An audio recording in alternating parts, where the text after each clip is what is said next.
Assalamualaikum warahmatullahi wabarakatuh. Perkenalkan, Kami dari kelompok 7. Mata kuliah Landasan Pendidikan dengan dosen pengampu Bapak Ahmad Rifki Asidiki ingin menjelaskan materi tentang landasan psikologis dan filosofis dalam pendidikan. Kelompok 7 beranggotakan Angela Audrelia Sabrina, Cornelius Yusuf Rombot, Rausya Fikriya Sabila Putri, dan Rivaldo Bomasila Budiman Caniago. Landasan psikologis pendidikan. Pemahaman peserta didik merupakan kunci keberhasilan pendidikan.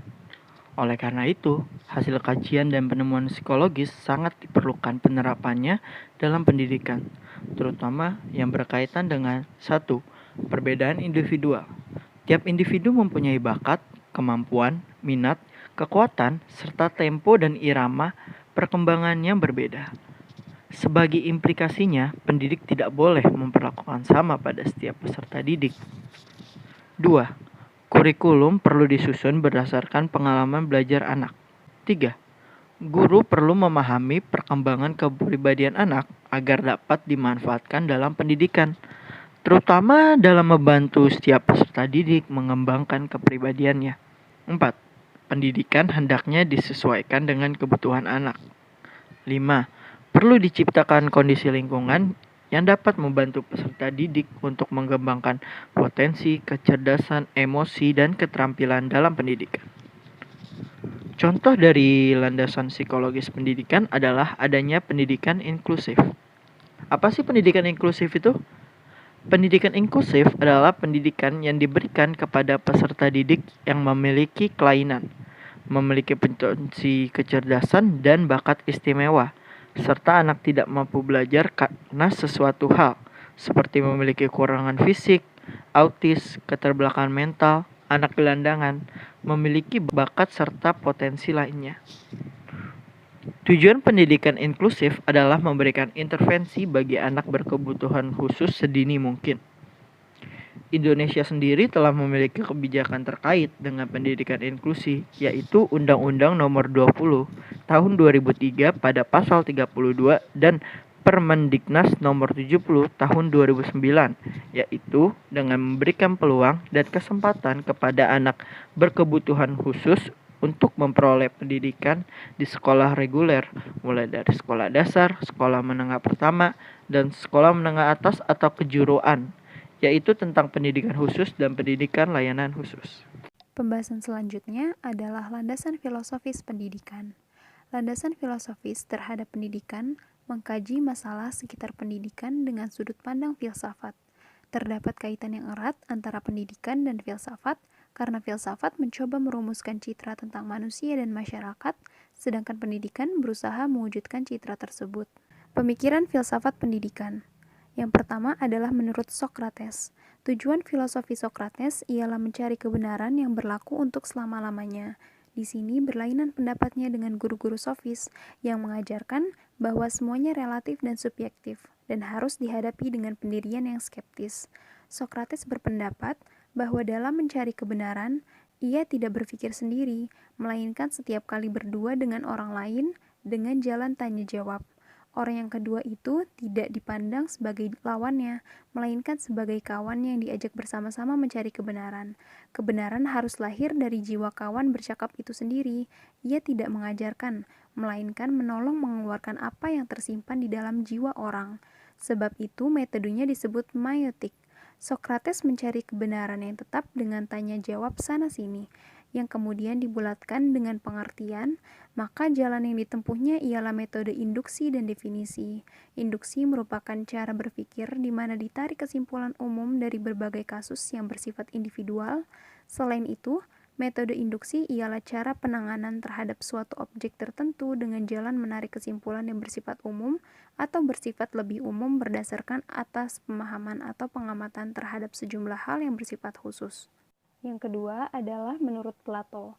Ajaran Plato tentang etika kurang lebih mengatakan bahwa manusia dalam hidupnya mempunyai tujuan hidup yang baik, dan hidup yang baik ini dapat dicapai dalam polis.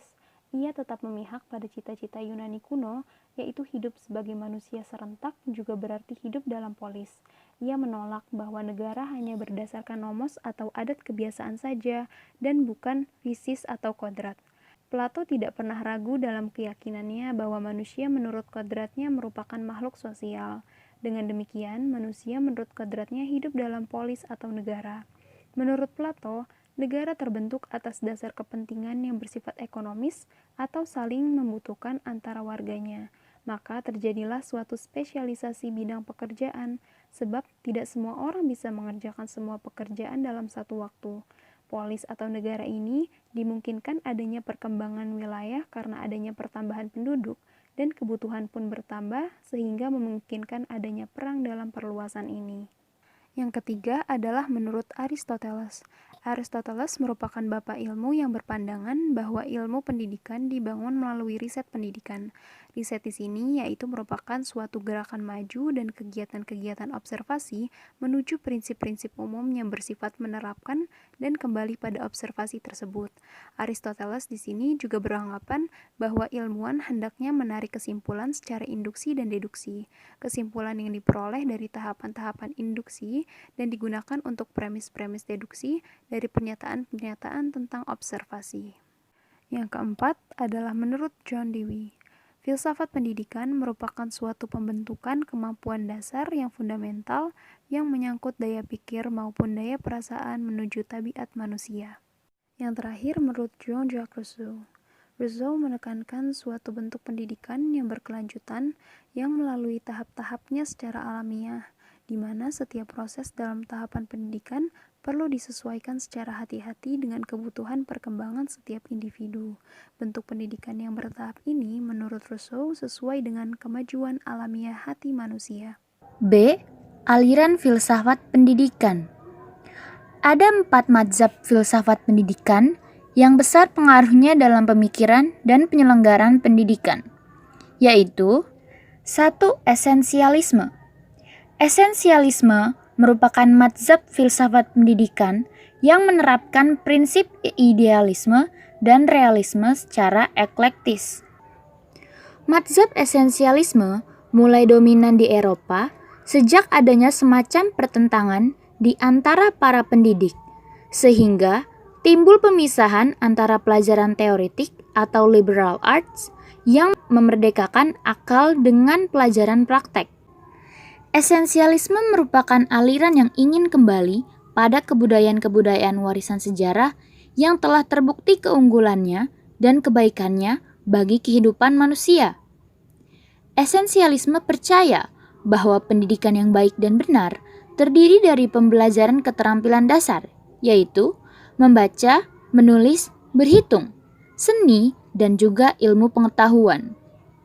Semua hal tersebut telah terbukti berguna untuk manusia di masa lalu, sehingga terdapat keyakinan bahwa hal inilah akan berguna pula pada kehidupan di masa yang akan datang.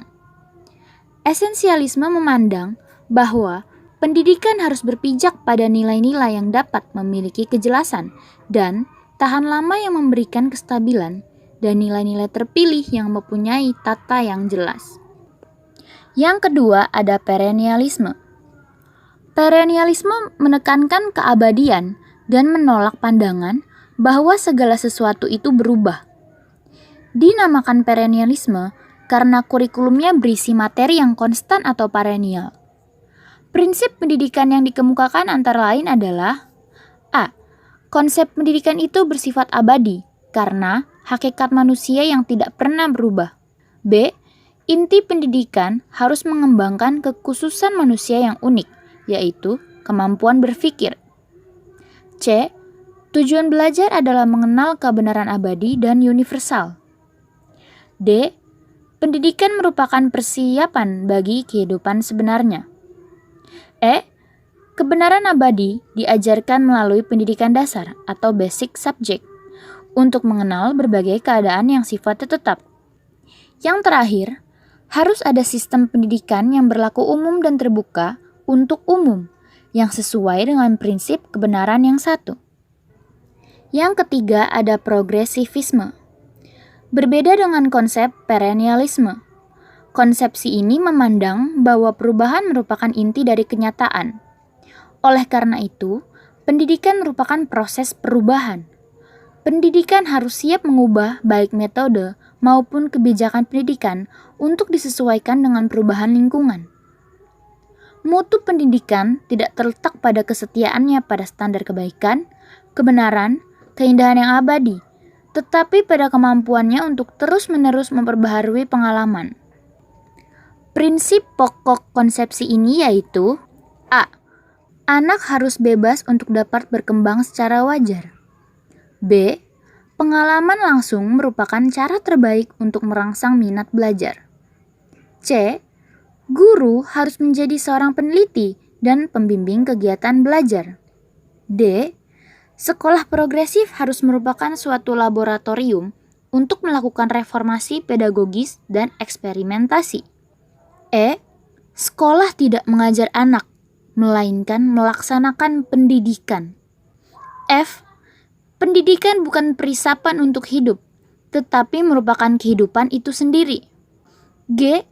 Hanya demokrasilah yang memungkinkan saling tukar-menukar ide secara bebas yang amat berguna bagi perkembangan pribadi yang utuh. Yang terakhir, belajar melalui pemecahan masalah hendaklah diutamakan daripada pelajaran yang pasif yang bersifat subject matter. Yang keempat ada rekonstruksisme.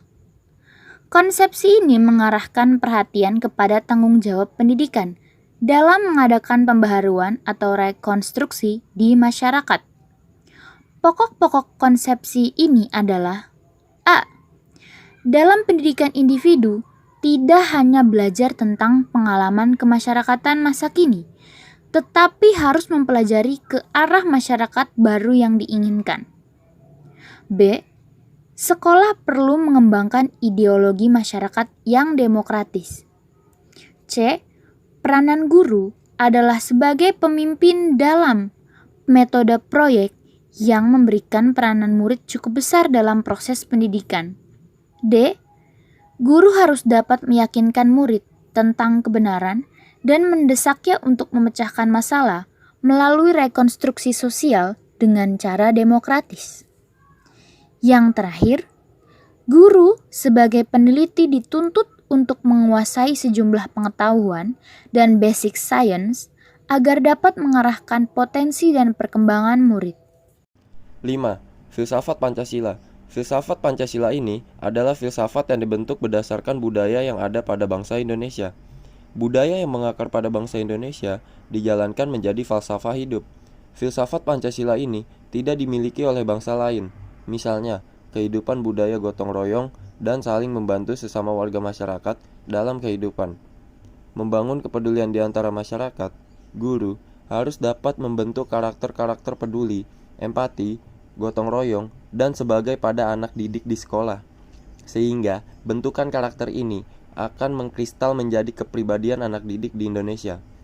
Karakter yang dibentuk guru ini merupakan nilai-nilai yang dijadikan norma dalam kehidupan bermasyarakat di Indonesia. Sekian dari kelompok kami, kurang lebihnya mohon maaf. Wassalamualaikum warahmatullahi wabarakatuh.